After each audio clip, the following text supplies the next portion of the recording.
Hello all. Sugar எடுக்கலாமா வேணாமான்றது இன்னைக்கும் நிறைய பேருக்கு கன்ஃபியூஷனா தான் இருக்கு. சுகரை பேசிக்கா அண்டர்ஸ்டாண்ட் பண்ணிக்கணும்னா நேச்சுரல் சுகர், ஆடட் சுகர் இது ரெண்டா இந்த மாதிரி அண்டர்ஸ்டாண்ட் பண்ணிக்கோங்க. நேச்சுரல் சுகர் நம்மளுக்கு ஃப்ரூட்ஸ்ல, வெஜிடபிள்ஸ்ல, டைரி ப்ராடக்ட்ஸ்ல கிடைக்கும்.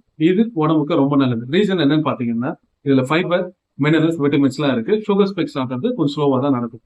ஆடட் சுகரோட சோர்சஸ் பாத்தீங்கன்னா கார்பனேட்டட் இந்த சுகரி கூல்ட்ரிங்க்ஸ், அதாவது பாட்டில் வர கூல்ட்ரிங்க்ஸ்.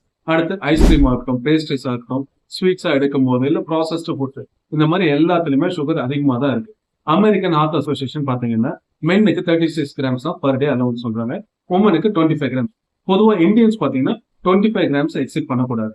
ஸோ இந்த எக்ஸீட் பண்ணி சாப்பிடும் போது என்ன ஆகும் பாத்தீங்கன்னா பாடியில இன்ஃபிளமேஷன்ஸ் ஆகலாம், ஃபேட்டி லிவர் வர சான்சஸ் அதிகம், type 2 diabetes, obesity, cardiac diseases, இல்ல டூத் எனாமல் கூட குயிக்கா டெத் ஆகலாம்.